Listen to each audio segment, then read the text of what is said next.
حضرت فاروق اعظم کے ہاتھ میں تلوار تھی، گھر سے نکلے، کہنے لگے آج میں اس محمد کا خاتمہ کر دوں گا معاذ اللہ۔ اس نے گھر گھر فساد پیدا کر دیا تلوار لے کے۔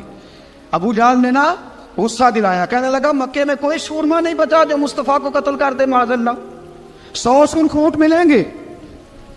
جناب عمر کہتے ہیں تلوار پکڑی، اور یہ سویر کی بات ہے، ابھی رات کو نبی پاک کعبے کا غلاف پکڑ کے کہہ رہے تھے اللہم اعز الاسلام باسلام عمر ابن خطاب، یا اللہ اسلام کو عزت دے دے، عمر کو کلمے کی توفیق دے دے۔ رات حضرت عمر کہتے ہیں دن چڑھا تو تلوار لے کے نا میں باہر نکلا، میں نے کہا آج میں چھوڑوں گا نہیں، ہر گھر میں فساد معاذ اللہ، ہر گھر میں لڑائی۔ فرماتے ہیں رستے میں حضرت ارقم بن زید مل گئے، کہنے لگے کدھر جا رہا ہے؟ میں نے کہا آج میں مصطفیٰ کو قتل کروں گا۔ کہنے لگے جا پہلے اپنے گھر کی خبر لے، تو جدھر جا رہا ہے نا ادھر بعد میں جانا، پہلے اپنے گھر کی پہلے خبر لے۔ کہنے لگا میرے گھر کو کیا ہوا؟ کہنے لگے تیری بہن فاطمہ بنت خطاب اور تیرا بہنوئی سعید بن زید دونوں کلمہ پڑھ چکے، جا پہلے اپنے گھر کی خبر لے۔ حضرت عمر فرماتے میں گیا، بڑا غصہ آیا کہ میرے گھر میں آگ لگ گئی، میں سردار مکے کا اتنا سخت گیر آدمی، میرے گھر میں اسلام آ گئے۔ فرماتے ہیں میں نے جا کے نا اپنی بہن کے گھر کی طرف رخ کیا، دروازے پہ پہنچا تو میں نے سنا اندر سے آواز آ رہی ہے، قرآن پڑھنے کی آواز آ رہی، قرآن پڑھنے کی۔ فرماتے ہیں میں نے دروازے پہ دستک دی، اندر سے آواز آئی کون ہے دروازے پہ؟ میں نے کہا عمر ابن خطاب۔ فرماتے ہیں کہ میرے بہنوئی نے کہا کہ فاطمہ تیرا بھائی بڑا سخت ہے۔ فرماتے ہیں میری بہن نے جلدی سے قرآن کے صفحے لپیٹ کے اوپر رکھ دیے، میرے بھائی جو تھے وہ میرے بہنوئی ایک دروازے کے پیچھے چھپ گئے۔ فرماتے ہیں میری بہن سامنے کھڑی ہے، پیار بھی بڑا تھا، میں نے جاتے ہی کہا کیا کر رہی تھی؟ توجہ ہے آپ کی؟ غلامان محمد جان دینے سے نہیں ڈرتے، یہ سر کٹ جائے یا رہ جائے کچھ پرواہ نہیں کرتے۔ ہمیں لگے کیا کر رہی تھی؟ حضرت فاطمہ خاموش ہے۔ عمر کہتا ہے میں نے ڈانٹ کے، بولتی کیوں نہیں، کیا کر رہی تھی؟ میں نے کہا قرآن پڑھ رہی تھی، قرآن پڑھ رہی تھی۔ کہا تجھے پتا نہیں، تجھے میرا پتا نہیں؟ فرمایا سارا ہی پتا ہے۔ کہا تو جانتی نہیں لات و منات کو برا کہتے ہیں؟ فرمایا وہ بعد کی باتیں تھی، وہ جاننے نہ جاننے کی باتیں۔ دوستو توجہ، حضرت عمر ابن خطاب فرماتے ہیں کہ بہن اس جلال، اس روب، اس اعتماد سے بولتی تھی کہ میں نے ایک تھپڑ مارا بہن کے منہ پہ، میری بہن ادھر جا کے گری۔ فرماتے ہیں کپڑے جھاڑ کے کھڑی ہوئی، کہنے لگی عمر ایک تھپڑ نہیں تو 1000 مار، تو 1000 مار، لیکن یہ امید نہ رکھنا کہ میں قرآن چھوڑ جاؤں گی، یہ امید نہ رکھنا میں قرآن چھوڑ جاؤں گی۔ فرماتے ہیں کہ میرے ہاتھ میں تلوار تھی، میں نے دستے کی طرف سے نا، دستے کی سائڈ سے تلوار بہن کو ماری زور زور سے، سر سے خون نکل آیا۔ فرمایا میں اپنے بہنوئی کی بڑی عزت کرتا تھا، میرا بہنوئی پردے سے نکلا بیوی کو بچانے، میں نے زور زور سے 2 تلوار کی پشتیں اس کے سر پہ بھی ماری، خون نکلا، پھر میری بہن آگے ہوئی، پھر مارا۔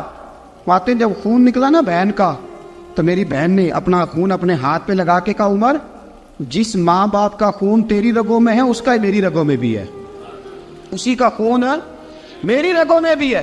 فرمایا عمر جس باپ کی پشت سے تو ہے میں بھی اسی باپ کی پشت سے ہوں، جس ماں کی چھاتیوں سے دودھ تو نے پیا ہے میں نے بھی اسی ماں کی چھاتیوں سے دودھ۔ توجہ ہے آپ کی؟ میری بات سمجھ میں آ رہی ہے؟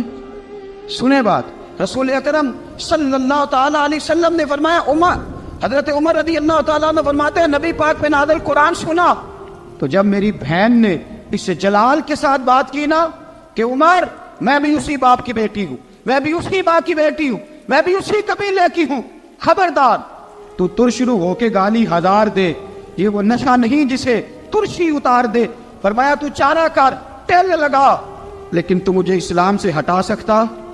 حضرت عمر فرماتے ہیں بہن کا جلال دیکھا تو میں ٹھنڈا ہو گیا، بہن کا جلال دیکھا تو میں نے کہا اچھا مجھے دکھاؤ کیا پڑھ رہی تھی، مجھے دکھاؤ ذرا کیا پڑھ رہی تھی۔ فرماتے ہیں میری بہن کہنے لگی تو کافر ہے، انما المشرکون نجس، جا پہلے وضو کر کے آ، جا غسل کر کے آ، جا پہلے نئے کپڑے دھلے ہوئے پہن کے آ۔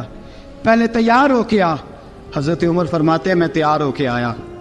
میری بہن نے جھولی میں صفحے رکھے, قرآن پڑھے بہن, سنے بھائی, اللہ تقدیر بدل دیتا ہے. قرآن پڑھے بہن اور سنے بھائی.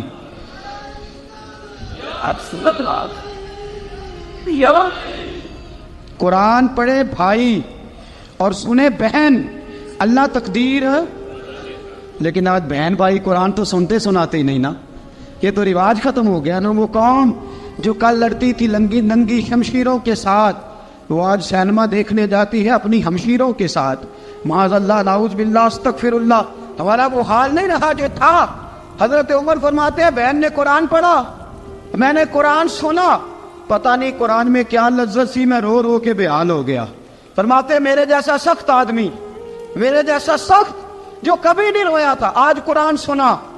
فَإِذَا سَمِعُوا مَا أُنزِلَ إِلَى الرَّسُولِ تَرَىٰ أَعْيُنَهُمْ, جب قرآن, اللہ کا قرآن پڑھا جاتا ہے جو رسول پہ آیا, تو لوگوں کی آنکھوں کو تم دیکھو گے, ان کی آنکھوں میں آنسو ہوتے ہیں. فرمایا میں رو رو کے بےحال ہو گیا. میری بہن کہنے لگی بھائی کیا پروگرام ہے؟ میں نے کہا مجھے بھی لے چلو, مجھے بھی لے چلو. کہا چلو. فرمانے لگے ذرا ٹھہر جاؤ, میرے نا ہاتھ باندھو, رسیوں کے ساتھ نا میرے ہاتھ, پیچھے میرے ہاتھ باندھ لو, گلے میں میری تلوار لٹکا لو. میں مارنے آیا تھا, اب میں مجرم بن کے جانا چاہتا ہوں, مجرم بن کے. اور ہمارے شیخ فرمایا کرتے تھے استاد گرامی, حضرت عمر فرمانے لگے مجھے مارتے مارتے لے کے جاؤ. میں چونکہ مارنے آیا تھا نا مجھے.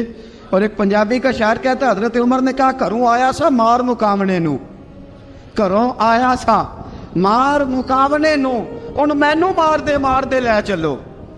متے عمر دی عمر برباد ہوئے جتھے عمر سوار دے لے چلو. کروں آیا سا مار مقابلے نو, ان مینو مار دے لے چلو. متے عمر دی عمر برباد ہوئے جتھے عمر سوار دے, متے عمر دی عمر برباد ہوئے جتھے عمر سوار دے. فرماتے جب پہنچے نا دار ارقم میں, تو دروازے پہ حضرت امیر حمزہ کھڑے تھے. حضرت امیر حمزہ, ایک شخص کہنے لگا حضرت امیر حمزہ سے عمر آ رہا ہے. فرمایا آنے دو. کہا حضور وہ تلوار بھی گلے میں لٹک رہی ہے. فرمایا آنے دو, وہ اگر عمر ہے تو میں بھی امیر حمزہ ہوں, وہ اگر عمر ہے تو انا اشہد اللہ و رسولہ, میں اللہ رسول کا شعر ہوں, آنے دو. کہا آپ کیا کریں گے؟ کہا ادب ملحوظ رکھے گا تو خاطر سے بٹھائیں گے, نمونہ اس کو ہم خلق محمد کا دکھائیں گے, اگر نیت نہیں اچھی تو میں اس کو قتل کر دوں گا, اسی کی تیغ سے سر کاٹ کے چھاتی پہ دھر دوں گا. میں آنے تو دو, آنے دو عمر کو. حضرت عمر آئے, دروازے میں داخل ہوئے. صحابہ فرماتے ہیں کہ حضور نے شور سنا. فرمایا کون ہے دروازے پہ؟ فرمایا عمر. فرماتے ہیں حضور اٹھے تیزی سے, چادر گر گئی, چادر. حضور تیزی سے اٹھے, کھول دو دروازہ. حضور عمر کے گلے میں تلوار ہے. فرمایا پھاٹک کھول دو. یا رسول اللہ عمر آپ کا دشمن. فرمایا کھولو دروازہ.